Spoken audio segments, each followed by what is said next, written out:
Good morning and welcome to World News, coming to you live from Warsaw. I'm Saria Strzemska. Ukraine suffered another deadly mass drone attack by Russian forces in the early hours of Saturday, with air raid warnings sounding across the country. In response, Poland also scrambled its fighter jets. Authorities in the southern Odessa region reported that at least one person was killed and 3 injured after intense Russian airstrikes on the port city. Pictures posted online showed fire engulfing an apartment building, with emergency crews battling the blaze. As smoke billowed from the windows, parents were seen carrying children to safety in blankets. The local mayor reported on Telegram that at least 20 drones were used in the attack. Elsewhere, Ukrainian air defense forces also reported Russian missiles targeting the Dnipropetrovsk, Kharkiv, Poltava and Cherkasy regions. Ukrainian President Volodymyr Zelenskyy and French President Emmanuel Macron have agreed that France will provide training for Ukrainian pilots on Mirage fighter jets. The two leaders spoke for an hour on Friday, according to a statement from Zelenskyy. They also discussed the current situation on the front line and Ukraine's key defense needs, including stronger air defense, the delivery of missiles for air defense systems, and funding for interceptor drones. The Ukrainian leader also thanked France for its key role in helping to pass the 18th EU sanctions package against Russia. The United Kingdom has sanctioned more than 20 Russian spies, hackers and organizations for what it described as a sustained campaign of malicious cyber activity targeting Europe. This comes as the EU officially approved its 18th sanctions package against Russia. Cadier reports from Brussels. Well, of course, these long-awaited sanctions from the European Union, the 18th package agreed by the 27 member states, targeting Russia's war economy, targeting Russia's ability to finance its full-scale invasion of Ukraine. Included in these sanctions will be a ban on the use or the restarting of the use of the Nord Stream pipeline, ensuring that Russian gas will not flow freely into the European Union. Also, those shadow fleet, those old oil tanker ships that Russia uses to get around the existing sanctions. More of those ships will be listed in the EU's sanctions regime. Russian banks will be targeted in this as well, trying to squeeze as much as possible Russia's ability to finance its war. There will be an oil price cap as well, something the UK will be joining into, but the UK on the same day as the European Union announcing what it described as the largest sanctions against Russia's cyber offensive capabilities, targeting the Russian intelligence service, the GRU, accused of hybrid attacks across Europe, accused, of course, of the poisoning of Sergei Skripal in Salisbury many years ago. So clearly a coordinated effort here between the European Union and the UK, trying to hit Russia's finances, trying to hit Russia's cyber capabilities as well.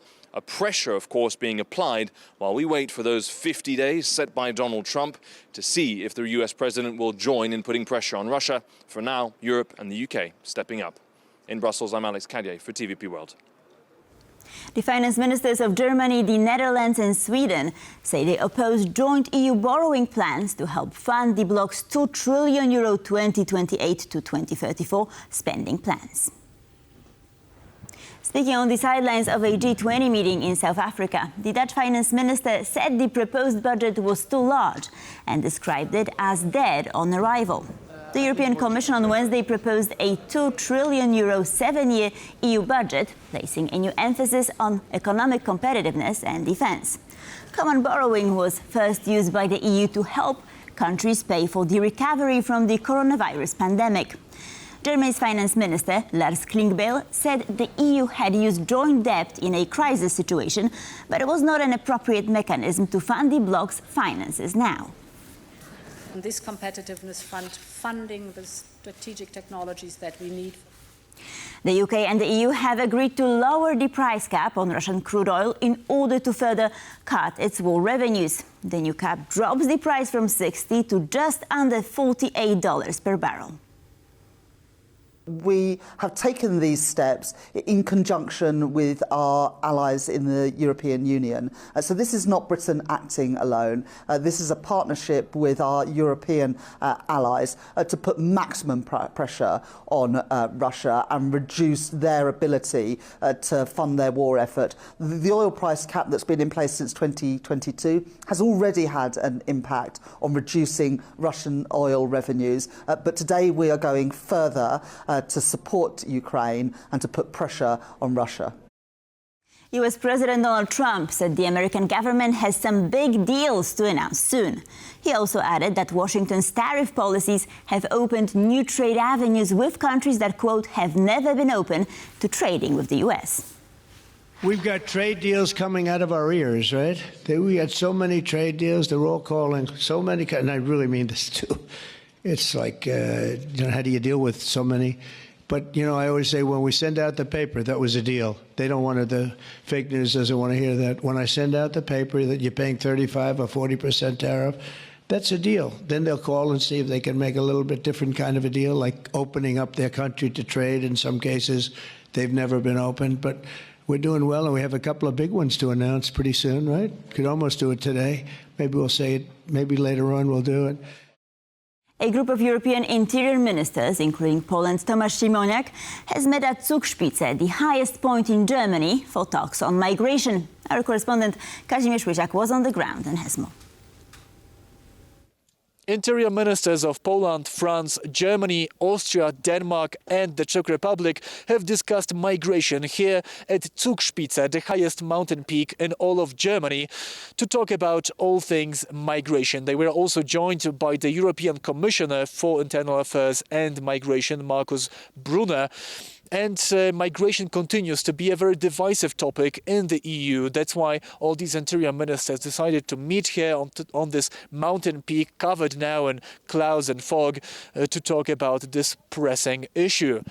Poland's Interior Minister Tomasz Siemoniak underlined here at the conclusions of this summit that the situation that Poland has with migration is very different from other EU member states. Poland is hard at work at securing its eastern borders with Belarus, and Poland's Interior Minister said that the regime of Alexander Lukashenko continues to send waves of illegal migrants, mostly from the Middle Eastern countries, to the borders with Poland, trying to destabilize the situation there. The Polish minister has also announced that he will be taking his German counterpart to the border on Monday to show him what Poland has to deal with. This comes as Poland and Germany are in a disagreement over their own borders. Poland says that Germany has been returning some illegal migrants to Poland. That's why the Polish government has reintroduced border checks. Here at Zugspitze, the German Interior Minister said that, he understands the decision of the Polish government, that it has been done for the good and safety of everyone. Polish Interior Minister in turn said that he will get these border checks out when Germany abolishes these border checks on their own side, but it doesn't look like it will happen anytime soon. However, the two ministers are bound to continue their discussions on Monday when they go to the Belarusian border. From Zugspitze, Kazimierz Łysiak, TVP World. 123 billion euros. That's how much money has been earmarked for Poland in the outline of the next 7-year EU budget. This makes the country again the biggest beneficiary of EU funds, and politicians in Warsaw are celebrating. But according to Marcin Klucznik from the Polish Economic Institute, this amount is much less impressive when adjusted for inflation or compared to the size of the Polish economy. Real terms, quite the same. Yes, this is true. Relative to the GDP, it's actually less. But you need to actually adjust for the fact that, generally speaking, those numbers tend to be higher for the countries that are less affluent. So if you correct it for the fact that we are more affluent, then of course it's kind of a good allocation, as I have said. But of course, with Poland actually growing and converging to the Western countries, since we are catching up basically, and the all seas countries are, we are becoming increasingly less net receivers of the EU funds. So this is definitely a story that is happening here. This week, Poland recalled its ambassador to Hungary without appointing a replacement, leaving only the chargé d'affaires in place. Foreign Minister Radosław Sikorski told TVP World that relations with Hungary are likely to remain strained as long as Budapest continues to offer asylum to opposition politician Marcin Romanowski. Romanowski is accused of embezzling millions of euros during his time in office. Hungary, as you know, made an unfriendly gesture by giving asylum to a suspected criminal. And until that changes and until Hungary stops blocking almost €500 million of money that we are owed from the European Peace Facility, it'll be hard to have better relations. Slovenia's parliament has cancelled a government commitment to call a referendum on the country's membership in NATO. Parliament voted to overturn the decision to hold a nationwide poll, which would also have considered increasing the country's defense spending to 3% of gross domestic spending. The government called for the referendum shortly before NATO's annual Leaders' Summit in June. At the meeting, the 32 alliance members, including Slovenia, agreed to increase defense spending to 5% of GDP.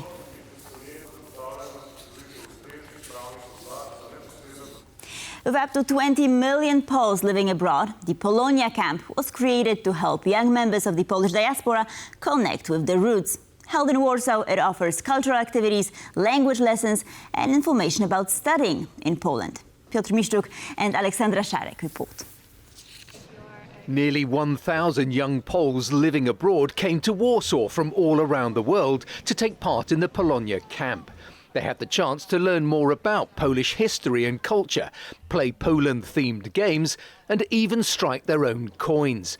But the crux of the event is the educational fair of Polish universities and discussion panels. One of the speakers, Poland-born Professor Piotr Monsarz, who resides in California, quipped about his bilingualism.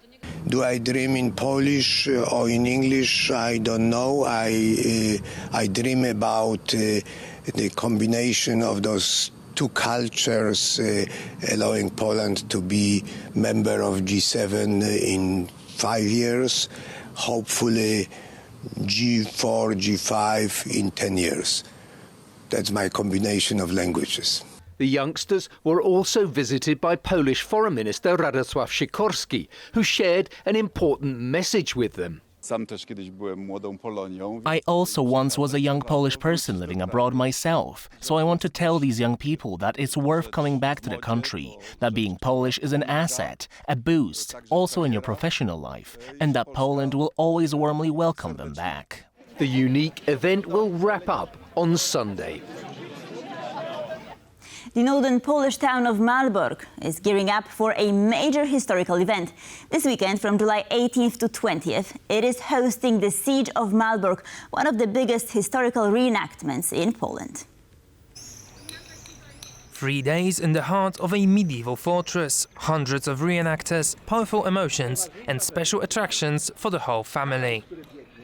We're commemorating the siege of Malbork, which took place in 1410, 10 days after the victory at Grunwald, when the Polish-Lithuanian forces arrived here to capture this previously unconquered stronghold.